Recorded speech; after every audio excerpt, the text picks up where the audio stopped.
What's up guys, it's James from the Rebel Base and it's great to be back giving you a little bit of extra content. Today I'm not building a prop, but you know what, at heart I'm a Star Wars collector like so many of you, and when I can't be bothered to open my 3D program and 3D model something or paint it up, I'll just go and buy it online.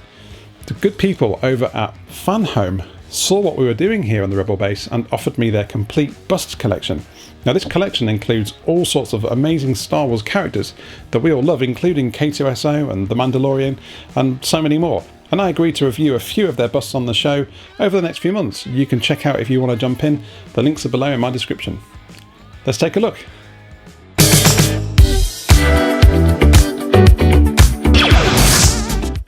The first package I received from Fanhome included two busts, Darth Vader and the Stormtrooper. Each of the busts were accompanied with their own magazine and a Star Wars Bust Collection series guide which highlights some of the awesome busts that are coming in the series. I'm particularly looking forward to grabbing hold of K2SO and of course the Mandalorian. Overall this looks like a good collection to come, and I'm looking forward to receiving these and reviewing them here on the Rebel Base build. I like the fact that the busts come with their own boxes. They're not just packaged and put into a normal brown box. They come with a Star Wars Bust Collection box complete with blister pack. Each bust comes complete with its own magazine that tells you all about the favourite character, but one of my favourite sections of this particular magazine is a section called Behind the Camera.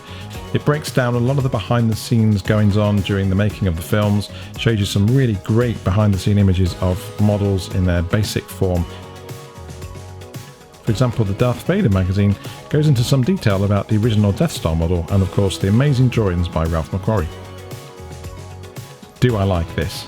Yes, I do. I've always been a fan of Vader, but I can't profess that I know as much about him as I'm sure a lot of you do. I am aware that there have been many changes to his costume over the course of the movies, and I think this one is based on the Revenge of the Sith look with the silver shoulder pads, but I could be wrong.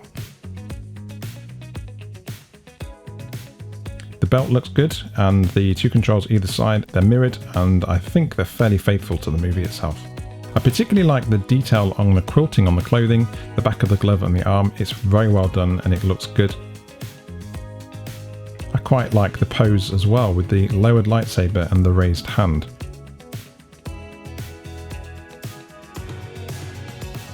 One thing I did notice about these collections is the paint job is varied from item to item. As a prop and model builder myself, I know how important it is to get the details right, and although I've only had two of these busts to look at so far, I would say that the paint job on the Stormtrooper is far better than Darth Vader. And I do hope this is something that Fanhome continuing to improve over the course of their release. Moving on to my favourite of the two, this is the Stormtrooper. The magazine that comes along with the Stormtrooper bust is pretty good. It's got a nice section on the breakdown of the different parts of the uniform, and the behind the scenes part of this particular issue breaks down the evolution of the trooper over time, again referring back to some of Ralph McQuarrie's drawings. I found this pretty interesting read. I really like the look of this bust. I enjoy the stance that the trooper has taken. It's again got a nice bit of weight to it. I quite like the details on the back of this character. It's not like they have forgotten to include those details. It looks nice, it looks sharp and crisp. I love the way he's holding the weapon. I love the detail on the weapon. I think it's very well done. It's a bit of a light silver. I was expecting it to be a bit darker, but I think actually this makes the details pop a little bit more. The white used on the armour is pretty reflective, and it gives an overall nice presentation wherever you're deciding to display it.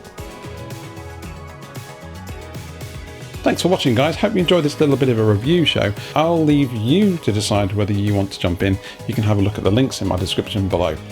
See you next time, where we create something from a galaxy far, far away.